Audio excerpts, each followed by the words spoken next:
Hi, my name's Renata.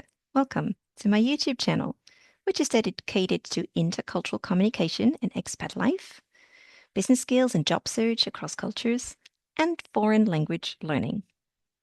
This is video number 8 in the foreign language learning category, a bi-weekly series called Improve Your English.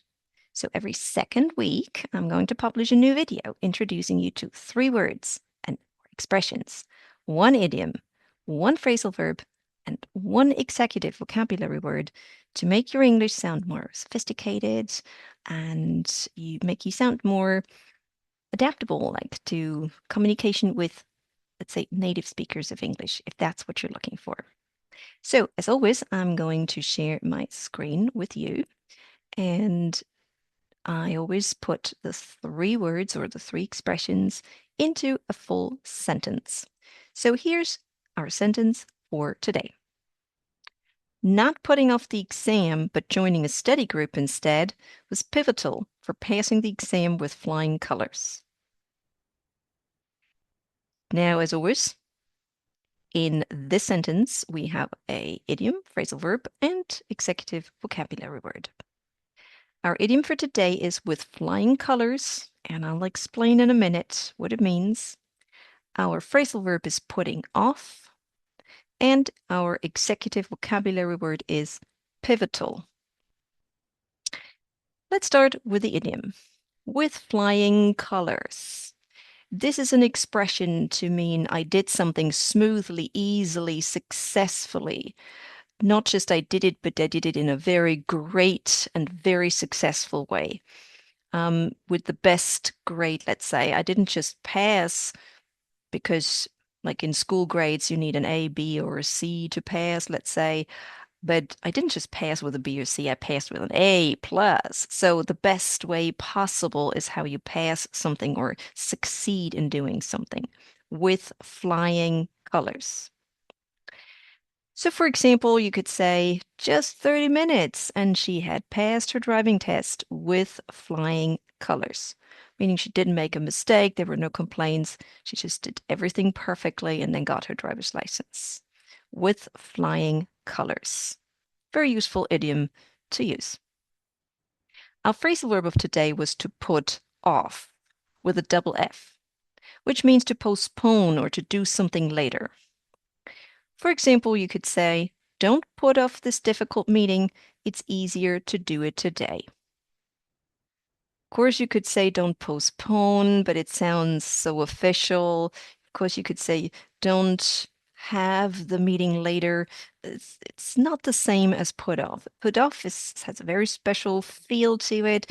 And this is really something that makes your English better if you start using phrasal verbs in your speech.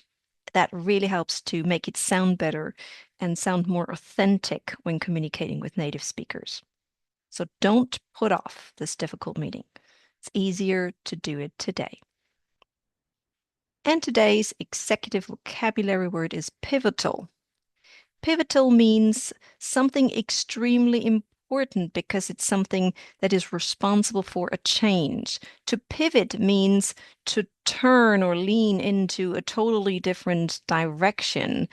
And so it means something changed and it was fantastic that it changed, or it was horrible that it changed, but it has a huge impact, a huge impetus, if you remember that word from the last video. So I could say getting that scholarship was a pivotal moment in my life. Because what does it mean when you get a scholarship? It means that you can study.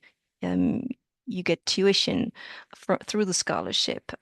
Otherwise, you would maybe have not been able to study. So getting the scholarship was a pivotal moment.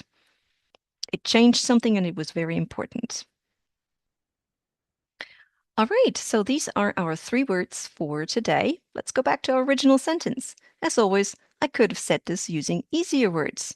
I could have said not postponing the exam or not taking the exam later, but joining a study group instead was very important for me and it changed everything because of that. I passed the exam successfully or I passed it with ease. You can hear that it doesn't sound that nice. It's much better to say, Not putting off the exam, but joining a study group instead was pivotal for passing the exam with flying colors. So now it's your turn. Study the words, put them into your own phrases, use them all week long, practice as much as you can, and you'll succeed in improving your English. As always, here's where you can find me, my name, my company name, my website if you want to connect with me, or you can also connect with me on LinkedIn. So that's it for today. Thank you very much for watching. If you like these videos, if you don't want to miss the next one, please subscribe to my channel or contact me directly if you're interested in ESL lessons, intercultural communication, coaching, and other services that I offer. Or just leave a comment if you have a question.